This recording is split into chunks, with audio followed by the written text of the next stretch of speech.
Здравейте! В днешното видео ще опитаме да ремонтираме този лаптоп. Оплакването на клиента е, че след като е оставен през нощта на зарядно, както е работил, на сутринта го е намерил с черен екран и повече не е успял да го пусне. Вече е ходил в сервис, опитали се да го диагностицират и диагностиката е показала повредена дънна платка. Да, общо взето няма какво друго да е, защото в този лаптоп има само дисплей, батерия и дънна платка. Така че нека да видим какъв е проблема и да опитаме да го разрешим за клиента. Лаптопът е доста high-end. Това е Lenovo Legion 5 Pro. 2022 година видях, че е произведен. Като цяло доста добър лаптоп.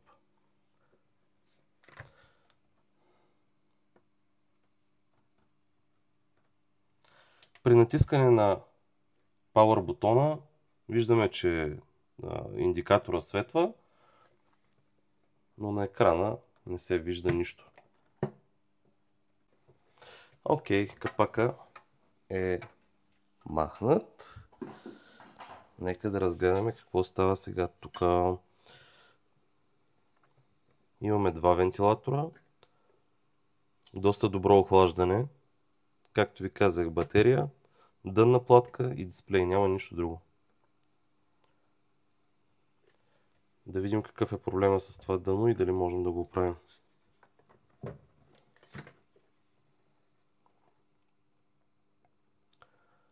За целта ще опитам да видя какви напрежения има на различните бобини. Въпреки че лаптопа в момента свети, процесора и видеокартата са студени. Най-вероятно няма изобщо захранване към тях.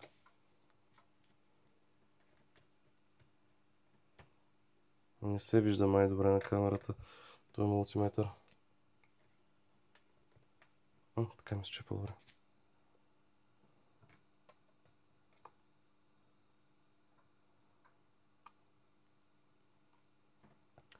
Да, на процесора нямаме захранване.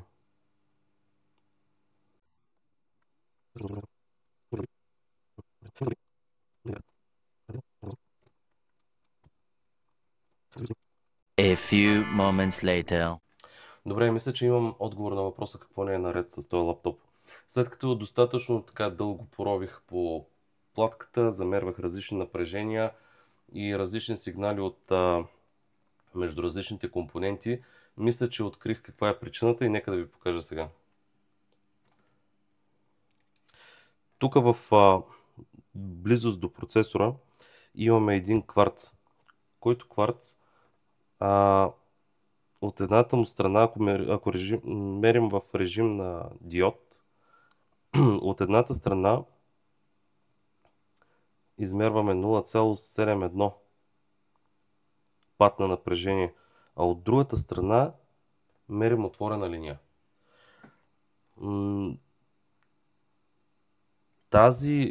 Този проблем не е много рядък за този тип лаптопи. Той може да се прояви, нали, като и да се забележи на този кварц. Нека да ви го покажа под микроскопа.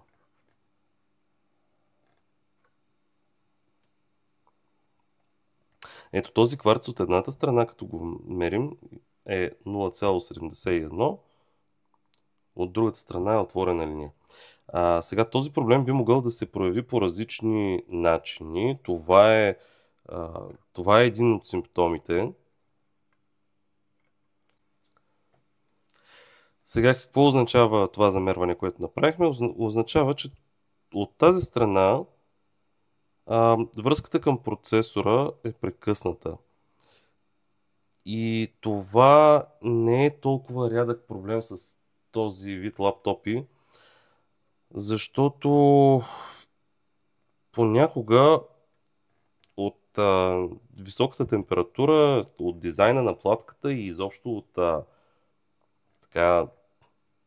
законите на физиката се получава да се повредят връзки отдолу под процесора. Положението се утежнява заради това черно епокси, което Lenovo слагат. Не знам дали се вижда добре тук на камерата. Ето да, тук се вижда много ясно. Това черно епокси, което слагат, няма същите свойства на разширяване, както има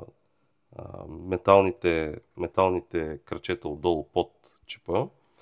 И затова, примерно, платката се разширява, чипа се разширява до някъде, отдолу неговите кръчета се разширяват, но епоксито се разширява по различен начин, с различно температурно разширение. И много често се случва да се повредят тези калайни топчета отдолу под процесора.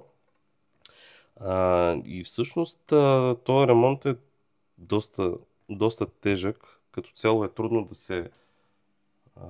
да се диагностицира, трудно е и да се поправи. За щастие имам такава машина в сервиза, с която да мога да разпоя този процесор, да почистим най-идеално дънната платка от стария калай, да подготвим процесора, т.е. да го почистим и него от остатъчния калай, да наредим нови калайни топчета, да ги запоим първо за процесора и после ги запояваме обратно на дъното на лаптопа. Този процес е доста времеемък. Ще опитам да дам само най-добрите хайлайти от цялото нещо, за да може да се получи едно хубаво видео. На първо време трябва да махна дънната платка от корпуса и я подготвям за разпояване на процесора.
Така, хора, няколко дни по-късно продължаваме с ремонта на този лаптоп.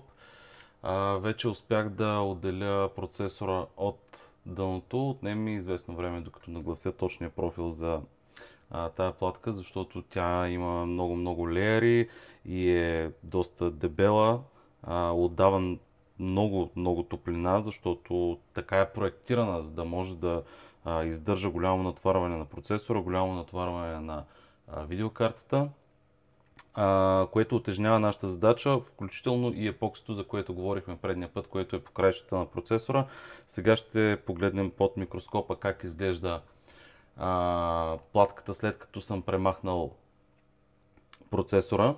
Следващите ни задачи са да почистим процесора от стария калай, да почистим дъното от стария калай, да премахнем това епокси, което е по краищата, да подготвим всичко идеално, да сложим нови калайни топчета на самия процесор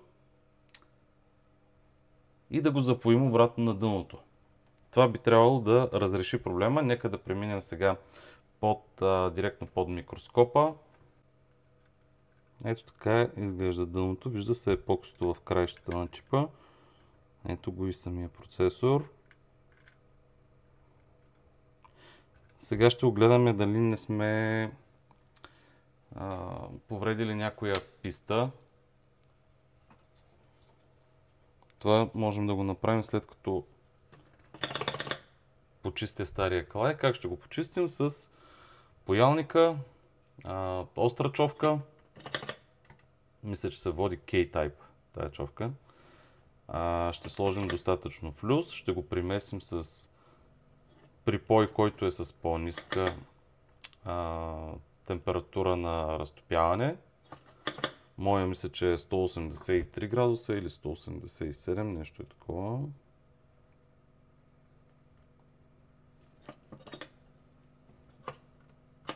Говорили сме и в други видеа, че припоя, който използват фабриките, е безуловен, с цел екология, с цел опазване на околната среда.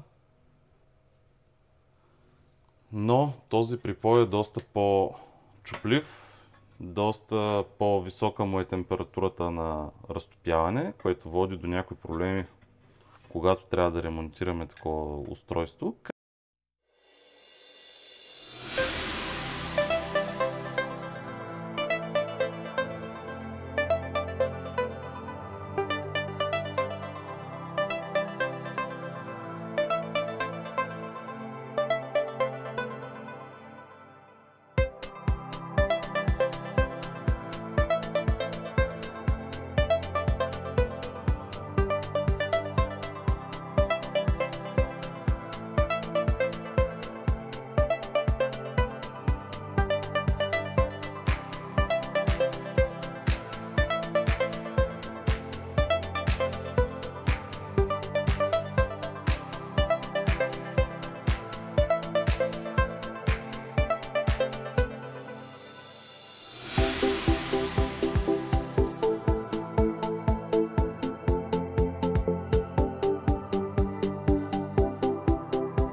Така, с няколко малки изключения, нещата по платката изглеждат добре.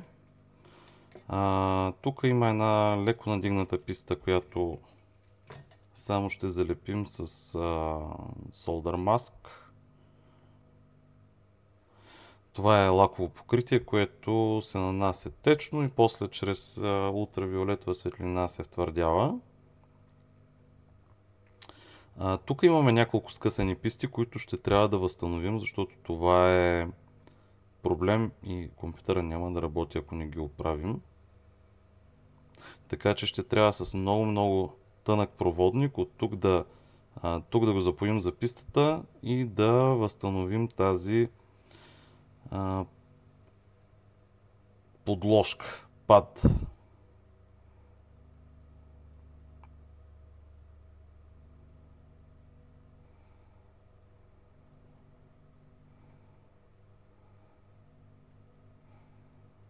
Ето тук има още една скъсана писта. Това също ще трябва да го възстановим.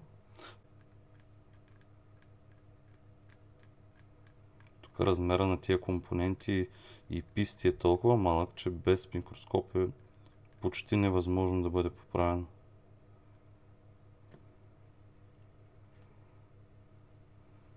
Това е острието на най-острия скалпел, който имам в работилницата.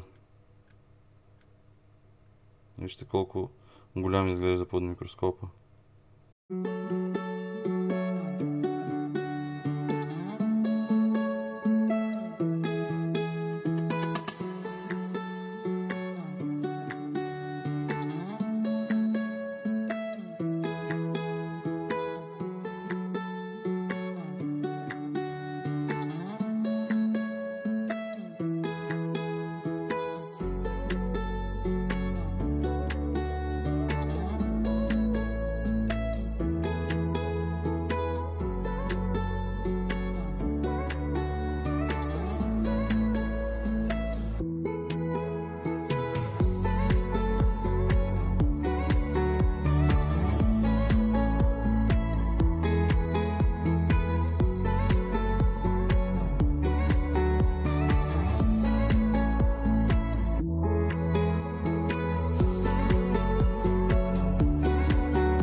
Така, след като имаме чипа отделен от платката, почистен, възстанових пистите по дъното, които бяха повредени по време на почистването на стария калай, както и на епоксито. Сега е време да преминем към реболването на чипа. За да го направим, Ето, тук се виждат може би около 1200 кръчета има този чип, които трябва да бъдат запоени малки топчета калайни, които са в размер за този конкретен чип 0,4 мм. Ето така изглежда шишенцето с калайните топчета. За целта ще го намажа с много тънък слой флюс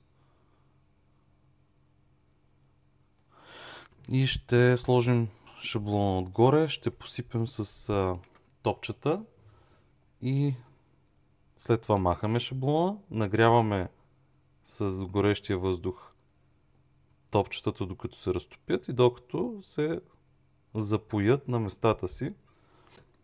Сложим ли твърде много флюс, след като започнем да нагряваме с горещия въздух, флюса се разтапя и топчетата почват да се местят по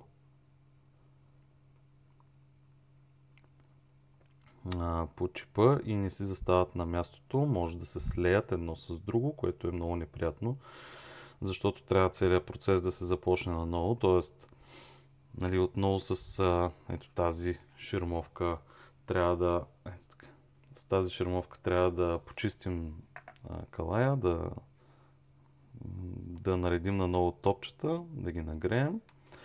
Всеки един такъв процес по стресиране на чипа води до по-голяма вероятност той да се повреди.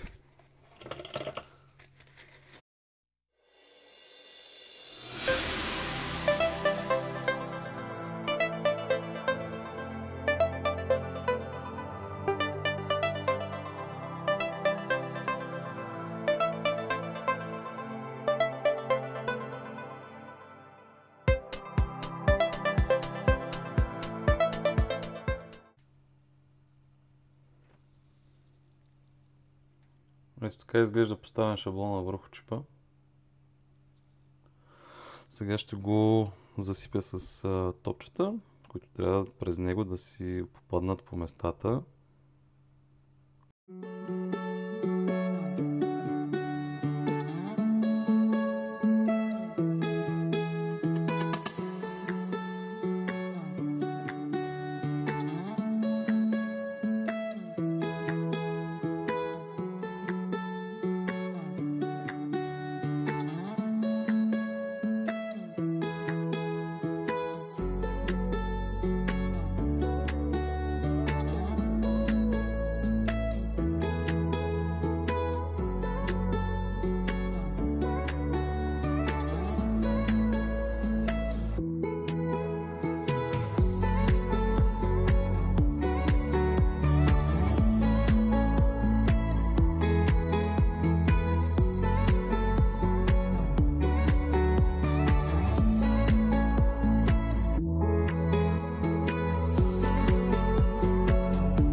Добре, след като чипа е реболнат, следващото нещо, което трябва да направим е да го сложим обратно на платката.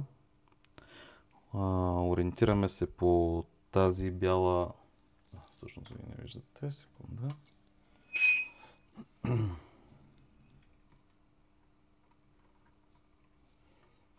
Ориентираме се по този бял маркер и това за така този профил зарязан в чипа.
След като запоихме процесора обратно на дъното, последното нещо, което остава е да проверим дали ремонтът е успешен. За целта първо ще погледнем под микроскопа спойките отдолу под самия процесор. След това ще проверим първоначалния симптом, с който установихме повредените спойки. А той беше, че нямаше връзка от този кварц, от едното му кръче към процесора, т.е. в режим на диод мултиметъра измерваше отворена линия, което сега се надявам да се е променило и да можем да видим разликата. След това ще сглобим лаптопа и ще опитаме да го запалим. Да, мисля, че от тази страна се вижда много добре. Има още остатъци от флюс, които могат да бъдат премахнати единствено в ултразвукова вана. Но ето тук добре се виждат топчетата. Мога да опитам да зумна малко, между другото.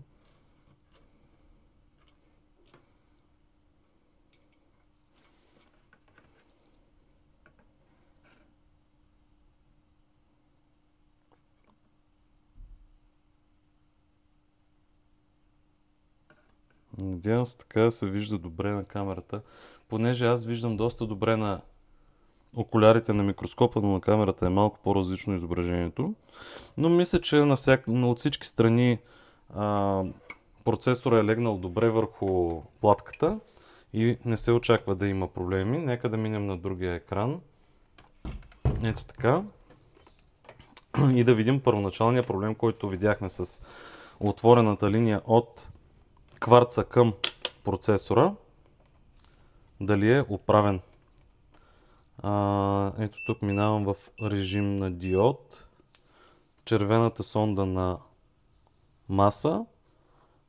И преди, когато мерехме от тази страна, имахме 0,7 волта. А от другата страна беше Open Line. Сега в момента тук виждаме, че имаме правилна стойност, което е добър знак. Сега остава да сложим дъното в корпуса и да проверим дали лаптопа работи. Добре, това е достатъчно като за тест. Мисля, че можем да го тестваме на батерия, защото зареждането на батерията работеше и би трябвало да има достатъчно ток.